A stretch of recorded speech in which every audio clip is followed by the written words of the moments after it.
Hello student, मैं कुशल शर्मा। आप देख रहे हैं मेरा यूट्यूब चैनल कुशल क्लासेस। तो देखिए, आज हम करने वाले हैं 10th क्लास के सेकंड चैप्टर जो कि पॉलिनोमियल चैप्टर है। इसमें सेकंड एक्सरसाइज को हम आज कंप्लीट करने वाले हैं इस वीडियो में। अगर आपने इसका इंट्रोडक्शन नहीं देखा है तो उसका लिंक मैं आई टैब में या डिस्क्रिप्शन बॉक्स में डाल दूंगा। आप वहाँ पर जाकर सबसे पहले उस इंट्रोडक्शन को ज़रूर देखें, तो आप नोटिस करेंगे कि आपको ये एक्सरसाइज बड़े आराम से समझ में आने वाली है। ठीक है, तो चलिए स्टार्ट करते हैं अपनी सेकंड एक्सरसाइज। तो देखिए, फर्स्ट क्वेश्चन क्या है? Find the zeros of the following quadratic polynomials and verify the relationship between the zeros and the coefficients. Okay, so first question, first part क्या है? देखिए, हमें सबसे पहले जो पोलिनोमियल गिवन है उस पोलिनोमियल का क्या निकालना है? जीरोज फाइंड आउट करने हैं। ठीक है, उसको जीरोज निकालने के बाद हमें उसकी जो भी रिलेशनशिप होगी उस रिलेशनशिप को वेरीफाई भी करना होगा। ओके, तो हम यहाँ पर एक काम कर लेते हैं, इसको एक नेम प्रोवाइड करवा देते हैं, px नाम बोल देते हैं। ठीक है, p यहाँ जस्ट एक नेमिंग को रिप्रेजेंट कर रहा है, हम इसको p q r a b c कुछ भी बोल सकते हैं, है ना। और जो ब्रैकेट के अंदर वेरिएबल है वो किस चीज़ को रिप्रेजेंट कर रहा है कि हमारा जो पोलिनोमियल है वो किस वेरिएबल से बना है। अगर यहाँ वेरिएबल्स y होता तो यहाँ ब्रैकेट में भी क्या होता? y को ही हम रिप्रेजेंट कर रहे होते। ओके, ये जस्ट इंट्रोडक्शन का पार्ट था। तो सबसे पहला काम हमारा क्या है कि इसके जीरोज को फाइंड आउट करना। अब जीरोज निकालने के लिए हम यहाँ पर मिडल टर्म स्प्लिट की हेल्प ले सकते हैं, या अगर कोई और आइडेंटिटी लग सकती है तो हम उनको यूज करेंगे। तो सबसे पहले हम इसके फैक्टर्स कर लेते हैं। कैसे? मिडल टर्म स्प्लिट की हेल्प से। ओके, सो देखिए, फर्स्ट और लास्ट टर्म तो एग्जैक्टली सेम है। ओके, सो हम क्या देखते हैं भाई, एक्स स्क्वेयर का कोफिशिएंट कितना है? 1 है, और कांस्टेंट टर्म कितनी है? -8 है। दोनों का मल्टीप्लाई करें तो रिजल्ट कितना आ रहा है? -8 आ रहा है ना। मिडल टर्म स्प्लिट भी मैं ज़्यादा डिटेल में कवर अप करने की कोशिश करूँगा, ताकि जिनको अगर मिडल टर्म स्प्लिट नहीं आती है तो वो इसको कंटिन्यू कर सकें। ओके, सो देखिए, आपको क्या करना होता है, फर्स्ट टर्म और लास्ट टर्म सेम रखनी है, और इनके जो कोफिशिएंट, जैसे एक्स स्क्वायर का कोफिशिएंट यहाँ 1 है, और एक्स विदाउट एक्स वाले जो टर्म है उसको कांस्टेंट बोलते हैं ना, तो उनका प्रोडक्ट आपको करना है। तो फर्स्ट और लास्ट का प्रोडक्ट हमें देखना है। आप ये देखेंगे कि भाई रिजल्ट पॉजिटिव आएगा या नेगेटिव आएगा। ठीक है, विद साइन आपको मल्टीप्लाई करना है, इस चीज़ का ध्यान रखना।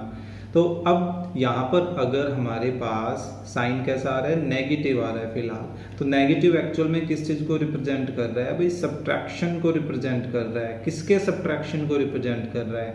कि बीच वाले टर्म। देखिए, नाम मेथड का क्या है? Middle term split. ठीक है, मिडल टर्म को स्प्लिट करना, दो हिस्सों में बांटना। ठीक है, तो दो ऐसे टर्म्स में हमें इसको स्प्लिट करना है जिनका सब्ट्रैक्शन करने से क्या है? वापस से पहली टर्म ही आ जाए। ठीक है, अगर हमारे पास फर्स्ट और लास्ट टर्म ऐसी होती और उनको मल्टीप्लाई करते तो रिजल्ट कैसा आता? पॉजिटिव आता। तो पॉजिटिव जो है वो किस चीज़ को रिप्रेजेंट करता? एडिशन को। ठीक है, कि भाई दो ऐसे टर्म्स हमें स्प्लिट करनी है इधर जिनको ऐड कर कर क्या आए? ये बीच वाली टर्म आ जाए। ठीक है, तो इस चीज़ का ध्यान रखें, ये आपको काफ़ी हेल्प करता है सोचने में कि भाई हमें क्या करना चाहिए। वरना अगर आप ये प्लस माइनस का ध्यान नहीं रखोगे तो आपके पास दो रास्ते चल पड़ेंगे। तो दो रास्तों के अकॉर्डिंगली आपको सोचना पड़ेगा कि भाई दो ऐसे टर्म सोचनी पड़ेगी जिनको हम ऐड करके बीच वाले टर्म बनाएं या सब्ट्रैक्ट करके बीच वाले टर्म बनाएं। दोनों वे में सोचना पड़ेगा। तो दो वे में सोचने के बजाय अगर हम कोई ऐसा तरीका कर लें जिससे हमें दोनों तरफ ना सोचते हुए सिर्फ एक तरफ ही सोचना पड़े, तो बेटर रहता है ना, हमारा यूं समझो आधा काम तो खत्म ही हो गया। तो वही पहचान है। मल्टीप्लाई देख लो आप, पॉजिटिव आ रहा है तो एडिशन के अकॉर्डिंग सोचना है, और माइनस में साइन आ रहा है तो सब्ट्रैक्शन के अकॉर्डिंग सोचना है। ठीक है, अब सोचे कैसे, ये धीरे धीरे प्रैक्टिस के अकॉर्डिंगली आप बड़े आराम से कर सकते हो। वैसे एक सिंपल सा तरीका बेसिक के लिए बता रहा हूँ कि आप जैसे प्रोडक्ट में क्या चाहते हैं, 8 चाहते हैं। अब जो मिडल टर्म स्प्लिट करनी है, उन मिडल टर्म स्प्लिट पे 2 कंडीशंस अप्लाई होनी चाहिए। क्या है वो दोनों कंडीशंस, कि भाई इन दोनों, मान लीजिए वो दोनों टर्म्स क्या है, फिलहाल ए और बी मान लिया हमने। ठीक है, 2 कंडीशंस क्या हैं, कि भाई इन दोनों का प्रोडक्ट क्या आना चाहिए, वो सेम प्रोडक्ट आना चाहिए जो यहां से आया है फर्स्ट और लास्ट से।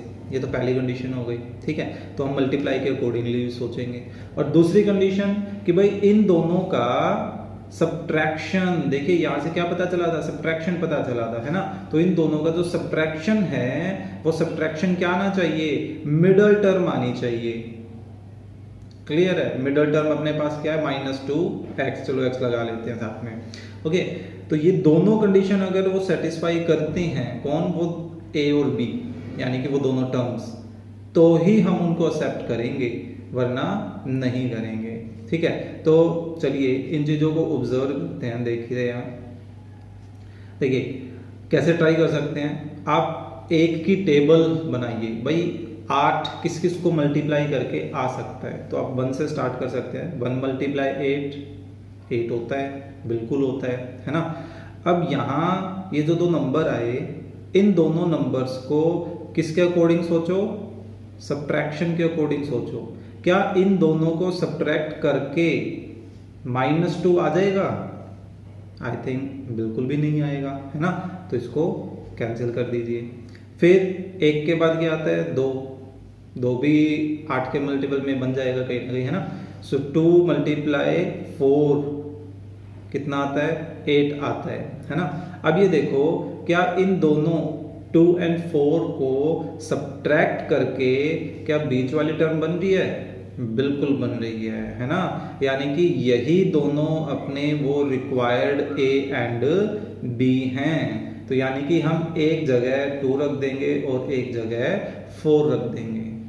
ठीक है, आई होप आपको इतना समझ में आया होगा। अगर आपने इतना अच्छे से कर लिया है तो आगे फिर इतनी दिक्कत नहीं आने वाली है।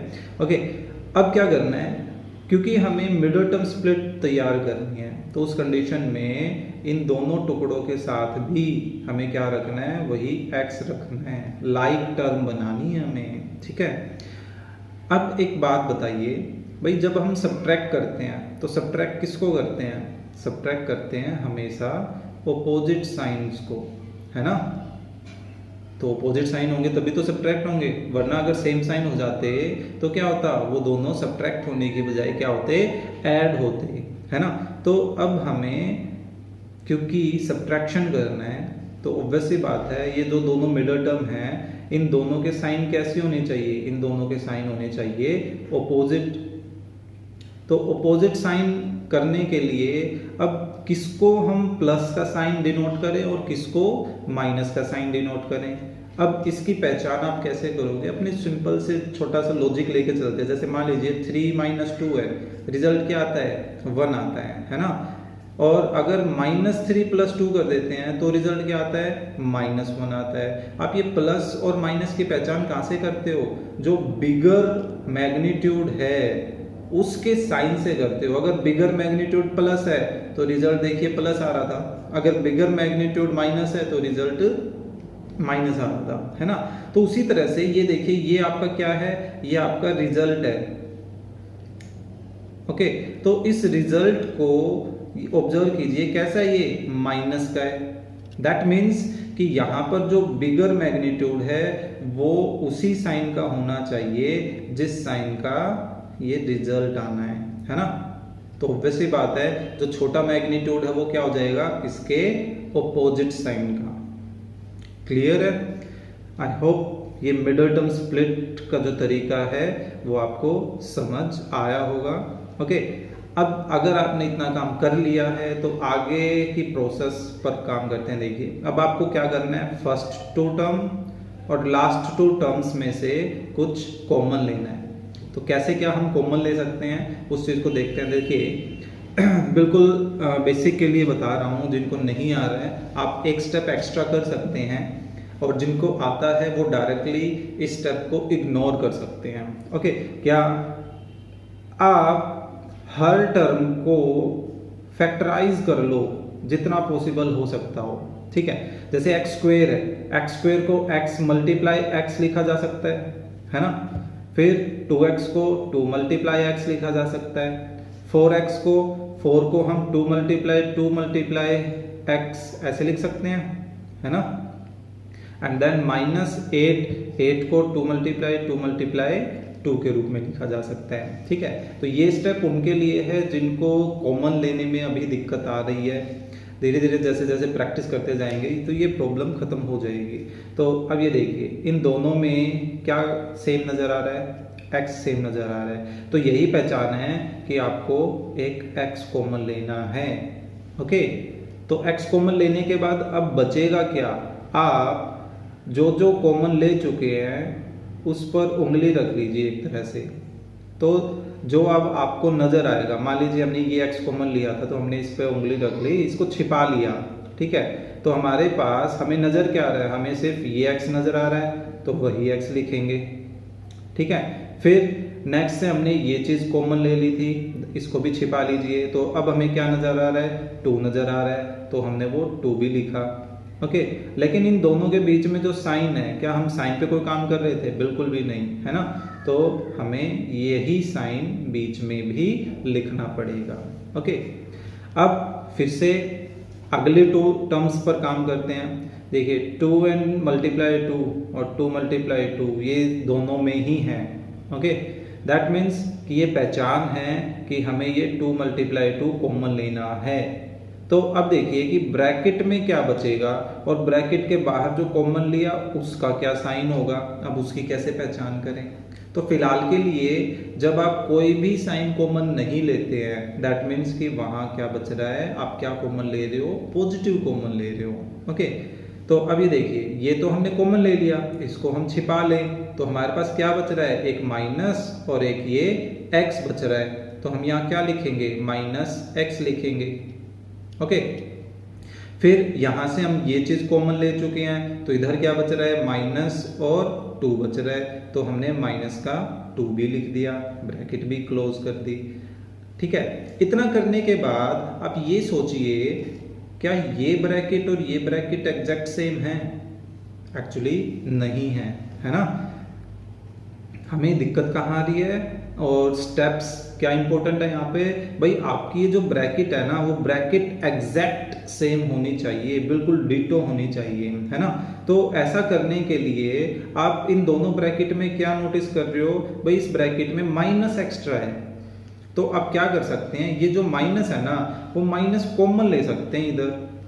तो जब माइनस कॉमन लेंगे तो भाई माइनस को जब आप प्लस से मल्टीप्लाई करोगे तो रिजल्ट क्या आएगा, माइनस ही आएगा ना। तो यहाँ तो आ जाएगा माइनस और ये 2 × 2 4 हो गया। और जब आप कोई नेगेटिव का साइन कॉमन लेते हैं या नेगेटिव का साइन मल्टीप्लाई करते हैं तो ब्रैकेट में क्या हो जाता है, हलचल हो जाती है और सबके साइन जो है वो चेंज हो जाते हैं, है ना। तो जो माइनस के थे वो तो प्लस के हो गए, और जो प्लस का होता तो वो माइनस का हो जाता, ठीक है। अब आप नोटिस करो भाई बिल्कुल सेम कंडीशन आ गई, ठीक है। तो अब ये देखिए कि अगर आप धीरे धीरे प्रैक्टिस कर लेते हैं तो आपको फिलहाल अब ये दोनों स्टेप करने की जरूरत नहीं पड़ेगी, आप डायरेक्टली इस स्टेप पर आ सकते हैं। इतना करने के बाद अब आपको यूं समझिए ये x+2 वाली जो ब्रैकेट है उसको कॉमन लेना है, या वो कॉमन लेने वाला प्रोसेस नहीं समझ में आ रहा है तो यूं समझिए इन दोनों ब्रैकेट्स को सिंगल टाइम लिखना है, एक नई ब्रैकेट तैयार करनी है। और उस नई ब्रैकेट में आप क्या लिखोगे, जो ब्रैकेट के अंदर नहीं है, जैसे x नहीं है तो x लिखा, फिर माइनस का 4 नहीं है तो यहाँ पे माइनस का 4 लिख देंगे, ठीक है। सो आई होप आपको मिडल टर्म स्प्लिट के थ्रू किसी क्वाड्रेटिक पॉलिनोमियल का फैक्टराइज करना जो है वो आ गया होगा। ओके, सो देखिए अब अपने क्वेश्चन पर चल रहे हैं। तो क्वेश्चन में क्या बोला गया है कि हमें जीरोस फाइंड आउट करने हैं। तो अब जीरोस निकालने के लिए आगे क्या प्रोसेस करें, ठीक है। ये वाला जो काम है वो आप कहाँ कर सकते हैं, रफ में। ये आपका रफ वर्क है। Okay, so to find zeros हम क्या करने वाले हैं, अपना जो ये पॉलिनोमियल है उसको इज इक्वल टू 0 रखेंगे। ओके, तो पॉलिनोमियल जो है वो तो कंटिन्यूसली अब किसके इक्वल आ रहा है, कंटिन्यूसली इसके इक्वल बन गया, क्योंकि वैल्यूज यहाँ पे देखिए सारे इक्वल का साइन चल रहा है ना, है ना। तो दैट मीन्स कि भाई हम इस px की जगह क्या रख सकते हैं, ये x+2 और x-4 ये रख सकते हैं। क्लियर। अब एक चीज बताइए भाई, देखिए दो चीजें आपस में क्या कर रही है, मल्टीप्लाई कर रही है, दोनों ब्रैकेट के बीच में कोई साइन नहीं है, दैट मीन्स कि वो मल्टीप्लाई की पहचान है। तो दो चीजें मल्टीप्लाई करके रिजल्ट क्या दे रही हैं, रिजल्ट दे रही हैं 0।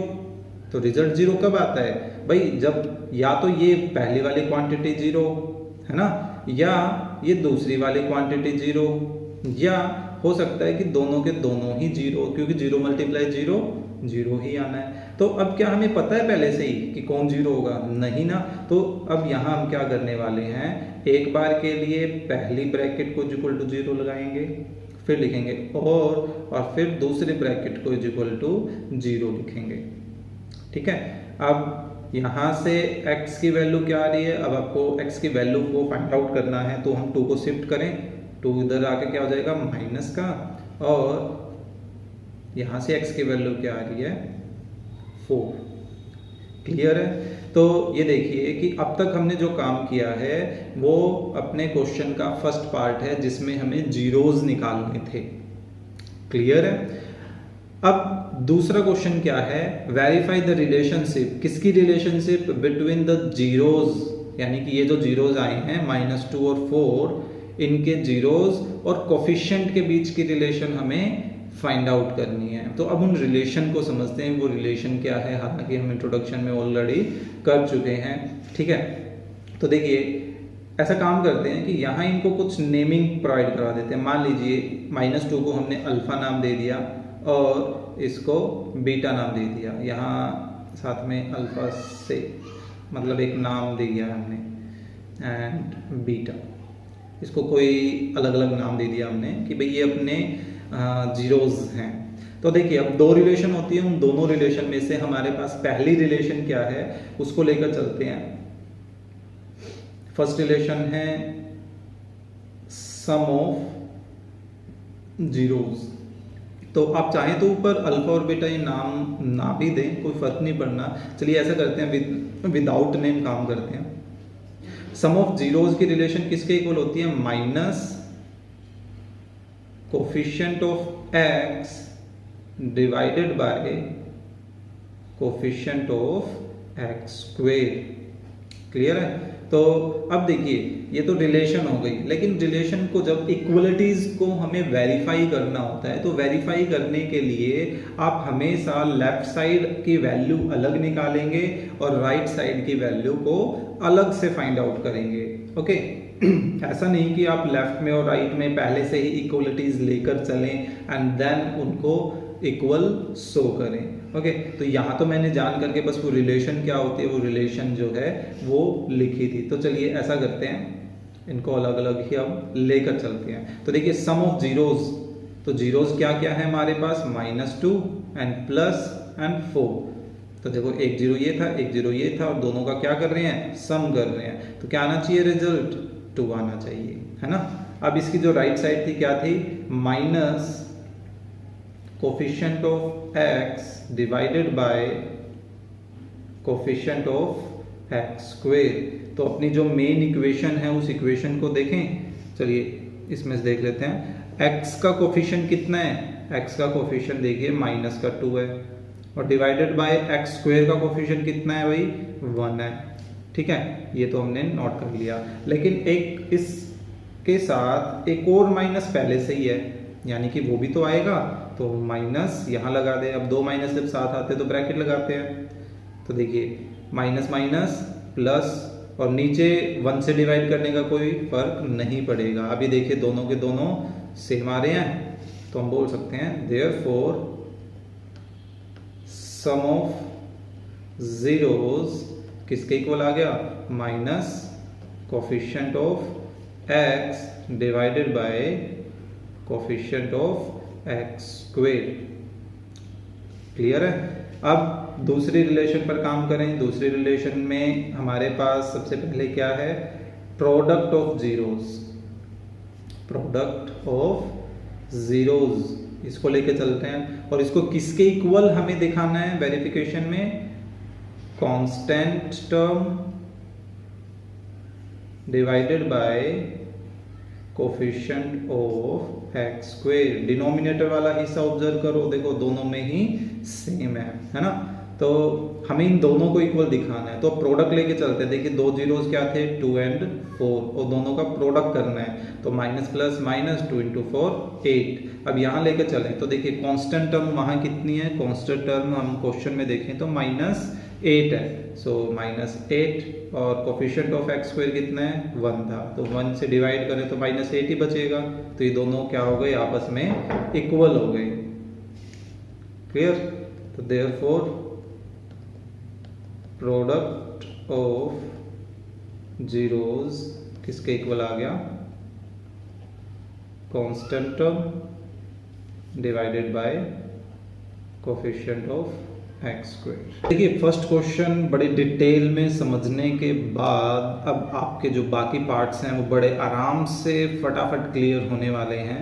फर्स्ट क्वेश्चन को बड़े अच्छे से हमने डीप में समझने की कोशिश की थी कि किसी भी क्वाड्रेटिक पॉलिनोमियल को सबसे पहले तो फैक्टराइज कैसे करें मिडिल टर्म स्प्लिट मेथड से, है ना, और फिर उसके जीरोस निकालना, फिर उनके जीरोस को आप चाहे बाय नेम करें या विदाउट नेम करें, उससे कोई फ़र्क नहीं पड़ेगा।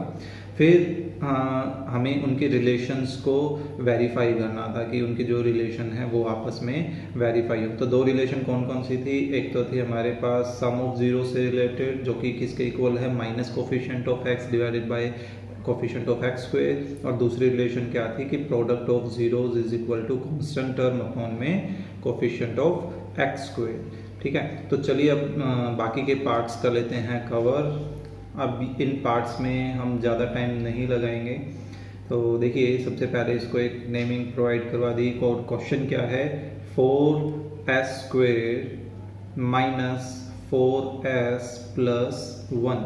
देखिए इसको करने के दो अलग अलग तरीके बताएंगे। ये मिडिल टर्म स्प्लिट से भी हो सकता है और आइडेंटिटी के थ्रू भी। तो पहले मिडिल टर्म स्प्लिट के अकॉर्डिंग देख लेते हैं कि भाई फर्स्ट टर्म और लास्ट टर्म सेम, अब जो बीच की टर्म है उसके हम दो फैक्टर्स करें, तो दो फैक्टर्स में दो ऐसे फैक्टर निकल कर आ रहे हैं क्या, -2s और -2s। कैसे, देखिए फर्स्ट टर्म और लास्ट कांस्टेंट को मल्टीप्लाई किया तो प्लस में 4 आ रहा है, प्लस मतलब दोनों को ऐड करके हमारे पास बीच वाले टर्म बननी चाहिए। ऐड करने का मतलब क्या है कि भाई मिडिल टर्म के दोनों साइन क्या होनी चाहिए, सेम होनी चाहिए, है ना। तो एक तो ये तरीका आ गया। तो अब देखिए फर्स्ट और सेकंड में से क्या कॉमन आ रहा है, मैक्सिमम 2s, तो क्या बच रहा है 2s - 1। कॉमन लेने का मतलब है डिवाइड करना है एक तरह से, ठीक है। अब हमें सेकंड टर्म एग्जैक्ट सेम चाहिए। ओके, अगर आप डायरेक्ट सेकंड टर्म सेम बना के लिख भी दें कोई फर्क नहीं पड़ेगा। मेन बात रहती है कि भाई यहाँ क्या कॉमन लिया जाए। मान लीजिए वो नहीं समझ में आ रहा है तो उसका सिंपल सा तरीका क्या आप कर सकते हैं कि जो थर्ड टर्म है ना, ये इस थर्ड टर्म को आप क्या करें, ब्रैकेट की पहले टर्म से डिवाइड कर दें। ब्रैकेट में देखो कोई भी ब्रैकेट चूज कर लो, ये या ये, दोनों ही सेम होनी है ना। तो जब इसको डिवाइड कर रहे हैं तो 2s से 2s कैंसिल, क्या बच गया -1। तो यही -1 ही हमारी क्या है, पहचान है कि वो हमें यहाँ पर सब्स्टिट्यूट करना है। Okay clear. अब जो दो ब्रैकेट्स सेम थी उसको सिंगल टाइम लिखना है। अब नई ब्रैकेट में क्या लिखा जाएगा, जो ब्रैकेट के अंदर नहीं है। तो आप नोटिस क्या कर रहे हैं भाई, दोनों की दोनों ब्रैकेट बिल्कुल सेम है। अब हमें क्या करना है, इनका जीरोस फाइंड आउट करना है। सो टू फाइंड जीरोस हम क्या करने वाले हैं, इस px को इक्वल टू 0 रखेंगे। तो px को इक्वल टू 0 रखा तो इन दोनों ब्रैकेट्स को हम इक्वल टू 0 रख रहे हैं, है ना। तो एक बार हम 2s - 1 को इक्वल टू 0 रखते हैं और फिर नेक्स्ट 2s - 1 को भी इक्वल टू 0 रखते हैं। तो यहाँ से फर्स्ट से हमारे पास s की क्या वैल्यू आ रही है, 1/2। और आप नोटिस करेंगे क्योंकि ब्रैकेट सेम है तो दो बार जो s निकले, दो बार जो जीरोस निकले वो दोनों ही बिल्कुल सेम है। ओके, अब आगे की रिलेशन हमें प्रूव करनी है। तो देखिए अब मैं डायरेक्ट करने वाला हूँ। तो अब आप इनको आपस में ऐड करके देख रहे हैं, तो ऐड करके देखिए, आप नोटिस कर रहे हैं भाई रिजल्ट क्या आ रहा है 1। और अगर हम रिलेशन की देखें कोफिशिएंट्स की, तो क्या होता है माइनस कोफिशिएंट ऑफ x, तो x का कोफिशिएंट कितना है -4 है, और x स्क्वेयर का कोफिशिएंट कितना है 4 है। तो ऊपर हमारे पास -4 प्लस माइनस प्लस 4, नीचे 4 कैंसिल होके क्या आ गया 1। तो देखिए दोनों मैच कर रहे हैं, है ना, बढ़िया आराम से। तो जो सेकंड इक्वेशन है, सेकंड में क्या है भाई प्रोडक्ट ऑफ जीरोज कितना आ रहा है 1/4, और फिर कोफिशिएंट्स की रिलेशन क्या है कांस्टेंट टर्म जो कि कितनी है 1 में कोफिशिएंट ऑफ x स्क्वायर। तो देखिए ये भी सेम बन रहा है। तो सेकंड पार्ट में रिलेशन के थ्रू भी हो गया। अब मैंने कहा था कि भाई इसको एक आइडेंटिटी के थ्रू भी किया जा सकता है। तो देखिए आइडेंटिटी के थ्रू कैसे, यहाँ पर एक्चुअली आइडेंटिटी बन रही है एग्जैक्ट, ध्यान आ गई बस इस वजह से। तो क्या हम इस 4s स्क्वेयर को 2s का होल स्क्वेयर लिख सकते हैं, है ना, और माइनस का जो 4s है क्या उसको 2 × 2s लिखा जा सकता है, और 1 को 1 का स्क्वेयर। अब देखिए इस 2s के मल्टीपल में यहाँ 1 मल्टीप्लाई में दिखा दे तो कोई फर्क पड़ेगा, बिल्कुल भी नहीं। तो अब एक चीज़ नोटिस करिए, देखिए a square plus b square और माइनस का 2ab वाली फॉर्म नहीं बन गई। तो क्या हम इसको ऐसा लिख सकते हैं a minus b whole square. तो देखिए 2s माइनस 1 की 2 ब्रैकेट बन गई ना, और यहाँ भी 2 ब्रैकेट ही बन रही थी, है ना, 2 पावर है दैट मीन्स 2 ब्रैकेट्स हो गई। क्लियर। तो चलिए थर्ड क्वेश्चन या थर्ड पार्ट जो है वो करते हैं। इंटरेस्टिंग और नाइस पार्ट है ये। देखिए इसमें क्या है 6x square minus 3 minus 7x, ऐसी कोई कंडीशन दी गई है। अब जब भी आप मिडिल टर्म स्प्लिट स्टार्ट करें तो सबसे पहले आपको क्या चीज़ ध्यान रखनी होती है कि भाई जो टर्म्स हैं वो सही ऑर्डर में हो, स्टैंडर्ड ऑर्डर में हो। दैट मीन्स कि जो हाईएस्ट डिग्री की टर्म है वो सबसे पहले, फिर लोवेस्ट डिग्री की टर्म जो कि कौन है -7x है, एंड देन सबसे लास्ट में और लोअर डिग्री की टर्म जो कि कांस्टेंट टर्म है यानी कि -3। तो हमें ये कंफ्यूज करने के लिए जान करके जो ऑर्डर है इनका अलग दिया गया था। अगर बच्चों को ये नहीं पता है तो वो डायरेक्टली इसको फर्स्ट और इसको लास्ट मान के और मिडिल टर्म स्प्लिट इसका करने की कोशिश करेंगे, जो कि बिल्कुल ही गलत हो जाएगा, है ना। तो अब अगर देखिए हम फर्स्ट और लास्ट टर्म का प्रोडक्ट करते हैं तो कितना आ रहा है -18 आ रहे हैं, है ना। तो हमें मिडिल टर्म के जो स्प्लिट करना है तो 2 ऐसे नंबर सोचने पड़ेंगे जिनका सब्ट्रैक्शन माइनस है। दैट मीन्स कि सब्ट्रैक्शन करने से क्या है -7 आए, लेकिन उनको प्रोडक्ट करें तो वापस कितना आना चाहिए भाई 18 भी आना चाहिए। तो देखिए क्या 9 और 2 18 नहीं होते मल्टीप्लाई करने से, और 9 और 2 का सब्ट्रैक्शन भी कितना होता है 7 होता है। तो देखिए जो फर्स्ट पार्ट था उसमें हमने स्मॉलर टर्म को पहले लिखा था, बिगर को बाद में लिखा था, उससे खैर कोई फर्क नहीं पड़ता। इस बार चलिए हम बिगर को पहले लिख देते हैं और स्मॉलर को बाद में लिख देते हैं, ठीक है। अब क्योंकि हम सब्ट्रैक्ट कर रहे हैं तो ऑब्वियस बात है साइन अपोजिट रखने हैं, और साइन अपोजिट अब किसके रखेंगे भाई, रिजल्ट कैसा आ रहा है ये देखिए नेगेटिव, रिजल्ट नेगेटिव का मतलब है बिगर क्वांटिटी नेगेटिव और स्मॉलर क्वांटिटी उसके अपोजिट, है ना। अब देखिए 6 और 9 में क्या कॉमन आ सकता है 3 आ सकता है, x स्क्वेयर और x में क्या कॉमन आ सकता है x कॉमन आ सकता है। तो इधर क्या बचा एक x बच गया, और इधर क्या बचा 9 में से 3 कॉमन लिया था तो 3 बचा, ठीक है, सॉरी यहाँ पर 2x। अब 2x माइनस 3 ये तो एग्जैक्ट सेम है, तो क्या हमें कुछ कॉमन लेने की जरूरत पड़ी यहाँ पर, कुछ भी नहीं। कुछ भी नहीं का मतलब है 1 कॉमन लिया है, ठीक है। सो 2x minus 3 and 3x plus 1। तो ये अब यहाँ से इनके जीरोज निकालें, यहाँ से जीरोज क्या आएगा भाई, यहाँ से 0 आ जाएगा 3/2, और इधर से 0 क्या आ जाएगा -1/3, है ना। तो एक फर्स्ट जो रिलेशन है उस फर्स्ट रिलेशन के लिए इनका एडिशन करके देखें 3/2 प्लस -1/3। तो ये एक तरह से ब्रैकेट की तरह ट्रीट करते हैं। तो ब्रैकेट खोलेंगे तो प्लस माइनस माइनस, एलसीएम लिया कितना आ गया 6, तो 9 एंड 2 कितना बन रहा है 7/6। अब इसकी जो राइट फॉर्म होती है वो राइट फॉर्म क्या होती है माइनस कोफिशिएंट ऑफ x, तो x का कोफिशिएंट कितना है -7 है, divided by coefficient of x square, तो ये कितना आ गया 7/6। तो देखिए दोनों ही सेम आ रहे हैं, है ना। तो देखिए दूसरी रिलेशन क्या है, दूसरी रिलेशन है हमारी प्रोडक्ट से रिलेटेड, 3/2 मल्टीप्लाई -1/3, है ना। 3 से 3 कैंसिल, तो प्लस माइनस -1/2 बच रहा है। और इसकी जो राइट साइड होती है वो क्या होती है कांस्टेंट टर्म, और कांस्टेंट टर्म यहाँ कितनी है -3, है ना। और divided by coefficient of x square जो कि कितना है 6, तो प्लस माइनस माइनस और 3 को 6 से कैंसिल करें तो ये देखिए दोनों ही बिल्कुल सेम आ रहे हैं। तो ये होगी इसकी relationship. Okay, now fourth part में हमारे पास क्या है P of U। I think second part में इस S की फॉर्म में था और यहाँ X लिखा गया, PS लिख देते हैं, ठीक है। PU क्या है हमारे पास 4U square plus 8U। Okay, so अब फैक्टराइज करते वक्त आप नोटिस कर रहे हैं भाई क्वाड्रेटिक तो है लेकिन इसमें 3 टर्म नहीं है, 2 ही टर्म है। अब 2 टर्म में कैसे काम किया जाए, और 2 टर्म में भी कौन कौन सी हैं कि जिसमें u है यानी कांस्टेंट टर्म नहीं है। तो ऐसे सिचुएशन में देखिए कि कॉमन ले लेना भी फैक्टराइजेशन की एक प्रोसेस ही होती है। तो इन दोनों में क्या कॉमन आ सकता है, 2 ही टर्म है ना।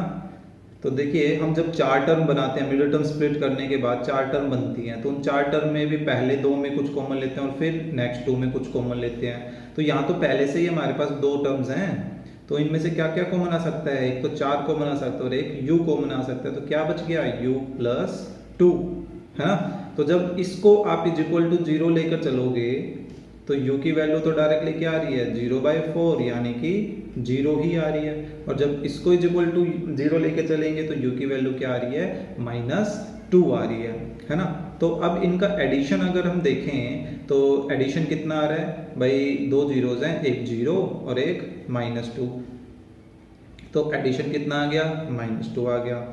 अब इसकी जो एडिशन से रिलेटेड जो कोफिशिएंट की प्रॉपर्टी वो क्या है माइनस कोफिशिएंट ऑफ x तो बोलने की बात होगी, minus coefficient of that variable जिसकी डिग्री 1 है। तो यहाँ 1 डिग्री वाला कौन है u है, तो उसका coefficient x divided by coefficient of x square यानी कि यहाँ u स्क्वायर, तो उसका कोफिशिएंट ये, तो प्लस माइनस माइनस 8 को 4 से डिवाइड करें तो 2, तो देखिए दोनों ही सेम आ रहे हैं। प्रोडक्ट की बात करें तो 0 मल्टीप्लाई -2, दोनों जीरोस थे, जो 0 को किसी से मल्टीप्लाई करें 0 ही आना है। एंड देन इसकी कोफिशिएंट की रिलेशन क्या है कांस्टेंट टर्म, कांस्टेंट टर्म कुछ है ही नहीं, दैट मीन्स 0 होगा, तो 0 divided by coefficient of x square. अब 0 को किसी से डिवाइड कर दे 0 ही आना है, तो यहाँ पर देखिए प्रोडक्ट की रिलेशन भी वेरीफाई हो रही है ना। नेक्स्ट फिफ्थ पार्ट, फिफ्थ में हमारे पास अलग सिचुएशन आ गई, क्या है P ऑफ t स्क्वायर -15, ठीक है। फिर से 2 ही टर्म है, आप इसके जीरोस को 2 अलग अलग तरीके से निकाल सकते हो। यहाँ से मान लीजिए एक तरीका ये है, क्या हम 15 को √15 का स्क्वायर लिख सकते हैं, बिल्कुल लिखा जा सकता है। तो ये a² - b² वाली प्रॉपर्टी से t - √15 और t + √15 लिखा जा सकता है ऑब्वियसली। तो अब यहाँ से t की वैल्यू क्या आ रही है, यहाँ से आ रही है √15 और इधर से क्या आ रही है -√15, है ना। अगर आप ऐसा ना करना चाहें तो आप डायरेक्टली इस t² - 15 को 0 के इक्वल रख दीजिए, तो t² की क्या वैल्यू आ गई 15 आ गई। तो यहाँ से जब स्क्वायर हटाएंगे तो दूसरी तरफ रूट लगेगा, लेकिन साथ में प्लस माइनस भी तो लगेगा। तो देखिए आ गए ना हमारे पास दोनों, प्लस का √15 और माइनस का √15, गॉट इट। अब फर्स्ट कंडीशन क्या थी, इनके एडिशन से रिलेटेड, तो इनका एडिशन करते हैं। तो देखिए प्लस माइनस माइनस हो गया, आपस में कट गए, क्या आ रहा है, 0 आ रहा है। और इसकी रिलेशन क्या है, माइनस कोफिशिएंट ऑफ टी, लेकिन टी तो है ही नहीं, जब है ही नहीं तो उसका कोफिशिएंट कितना होगा, ऑब्वियसली 0 होगा, है ना। एंड देन टी स्क्वायर का कोफिशिएंट 1, अब 0 को किसी से डिवाइड कर दें, 0 ही आना है।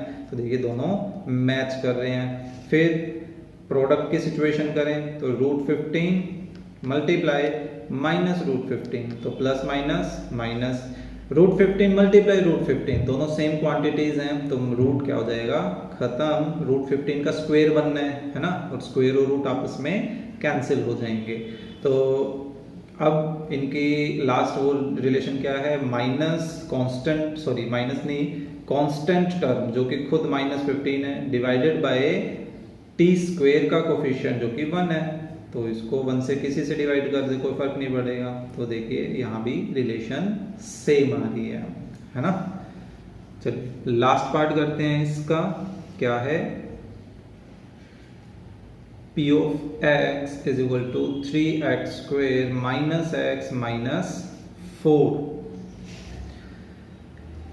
सो देखिए 3 एंड -4 का प्रोडक्ट कितना आ रहा है, -12 आ रहा है। सो हमें दो ऐसी वैल्यू सोचनी है जिनको मल्टीप्लाई करें तो 12 आए, लेकिन जिनको सब्ट्रैक्ट करें तो माइनस में 1 आना चाहिए। तो वो कौन सी वैल्यूज हैं, ऑब्वियस सी बात है 3 एंड 4 ही हैं, है ना। दोनों को मल्टीप्लाई करते हैं 12 भी आता है, और दोनों का सब्ट्रैक्शन करें तो -1 भी आ सकता है। तो माइनस में 1 चाहिए, तो वैसे बात है बिगर क्वांटिटी नेगेटिव और स्मॉलर क्वांटिटी पॉजिटिव। तो अब देखिए फर्स्ट टू टर्म्स में क्या को बना सकता है भाई, 3x, क्या बच गया, x + 1। अब कई बच्चे यहाँ पर गड़बड़ करते हैं, ये एग्जैक्ट तो कॉमन ले चुके, तो वो क्या करते हैं, कुछ लिखते ही नहीं है, सिर्फ x यहाँ से बच गया, जो कि गलत हो जाएगा। जहाँ से सब कुछ कॉमन आ गया, दैट मीन्स उसकी जगह क्या बच रहा है, 1 बच रहा है हमारे पास। ओके, अब यहाँ से ऐसी क्वांटिटी कॉमन लेनी है कि x + 1 बचे। तो आपको तरीका बताया गया है कि थर्ड टर्म को ब्रैकेट की पहले टर्म से डिवाइड कर दीजिए, तो कट के जो रिजल्ट आएगा वही हमारी पहचान है कि हमें क्या कॉमन लेना है, -4 कॉमन लेना है। तो यहाँ पर कौन कौन सी टर्म बच गई, x + 1 एंड 3x - 4। तो यहाँ से x की वैल्यू क्या आ रही है, -1, यहाँ से x की वैल्यू क्या आ रही है, 4/3 आ रही है ना। सो अब इनके सम की बात करें, सो -1 एंड प्लस 4/3, तो एलसीएम ले लेते हैं, तो -3 + 4, तो आई थिंक रिजल्ट 1/3 बच रहा है। अच्छा, इनके कोफिशिएंट की रिलेशन लेके चले तो माइनस कोफिशिएंट ऑफ x जो कि -1 है, and divided by coefficient of x square, तो देखिए यहाँ से भी हमारे पास सेम रिजल्ट आ रहा है। ओके, सो लास्ट प्रॉपर्टी लेकर चलते हैं प्रोडक्ट की। तो product of zeros is something like that, तो plus minus minus 4 × 1 divided by 3, और कांस्टेंट टर्म कितनी है भाई, -4 है, so constant term -4 divided by coefficient of x square. तो देखिए यहाँ से भी बिल्कुल सेम आ रहा है ना। दैट मीन्स कि हमने जितने भी 6 पार्ट्स किए उन सभी में क्वाड्रेटिक पर ये रिलेशन जो है सम और प्रोडक्ट से रिलेटेड बड़े आराम से हम कोफिशिएंट के थ्रू फाइंड आउट कर सकते हैं। यानी कि ये जो क्वेश्चन है वो हमें कहाँ हेल्प करते हैं, बाई चांस कोई क्वेश्चन पूछ लिया गया एग्जाम में डायरेक्टली कि भाई आपके इनके जो जीरोज हैं उन जीरोज का सम या प्रोडक्ट आपको बताना है, तो अगर हमें ये रिलेशन पता नहीं होंगी तो हम क्या करेंगे, पहले उस क्वाड्रेटिक पॉलिनोमियल के जीरोज निकालेंगे, एक लंबी प्रोसेस हो गई, फिर उन जाकर हम उनका एडिशन या प्रोडक्ट करेंगे। अदर देन अगर हमें रिलेशन पता होगी तो हम डायरेक्टली ही कोफिशिएंट के थ्रू बता सकते हैं, भाई देखो ये इसका सम हो सकता है और ये इसका प्रोडक्ट हो सकता है, हमें इतनी लंबी प्रोसेस करने की जरूरत ही नहीं पड़ेगी, है ना। सो आई होप आपको ये जो क्वेश्चन है उसके 6 पार्ट समझ आए होंगे। So please click the like button and share the video, and if you are new to the channel then please subscribe also. Thank you.